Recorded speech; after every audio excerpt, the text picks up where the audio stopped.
News first ಲೈವ್ಗೆ ಸ್ವಾಗತ. ನಾನು ವಿಜಯ್ ವೀರಪ್ಪ. ಮೊದಲಿಗೆ ಹೆಡ್ಲೈನ್ಸ್. ಇಂದಿನಿಂದ ಲೋಕಸಭೆ ಸಮರಕ್ಕೆ ಗೌಪ್ಯ ಮತದಾನ ಆರಂಭ. 85 ವರ್ಷ ಮೇಲ್ಪಟ್ಟವರು, ವಿಶೇಷ ಚೇತನರಿಗೆ ಅಂಚೆ ಮತಕ್ಕೆ ಅವಕಾಶ. ನೋಂದಣಿ ಮತದಾರರ ಮನೆಗೆ ಬರಲಿದೆ ಅಧಿಕಾರಿಗಳ ತಂಡ.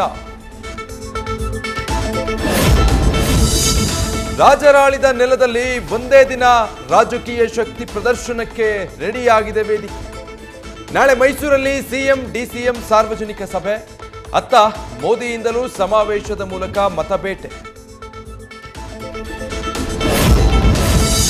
ಬೆಂಗಳೂರು ಗ್ರಾಮಾಂತರಕ್ಕೂ ಮೋದಿ ಕರೆ ತರುವುದಕ್ಕೆ ಆಲೋಚನೆ.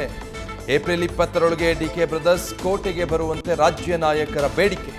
ಪ್ರಧಾನಿ ಮೋದಿ ಒಪ್ಪಿಗೆಗಾಗಿ ಕಾದು ಕುಳಿತಿದೆ ಕಮಲ ಪಡೆ. ಶ್ರೀರಾಮುಲುವಿಗೆ ಬಿಜೆಪಿ ಟಿಕೆಟ್ ಕೊಟ್ಟರೆ ಸೋಲು ಖಚಿತ. ಹಿಂದೆ ರೆಡ್ಡಿ ನೀಡಿದ್ದ ಹೇಳಿಕೆಯೇ ಕಾಂಗ್ರೆಸ್ ನಾಯಕರಿಗೆ ಆಯುಧ. ಭೀಮಾ ನಾಯಕರಿಂದ ಅಖಾಡದಲ್ಲಿ ಅಸ್ತ್ರ ಪ್ರಯೋಗ.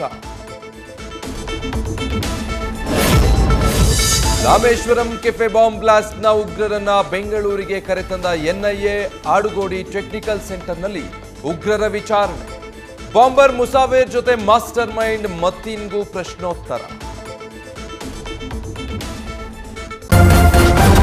ನ್ಯೂಸ್ ಫಸ್ಟ್, ನಿರ್ಭೀತಿಯಿಂದ ನಿಮ್ಮ ಪರವಾಗಿ.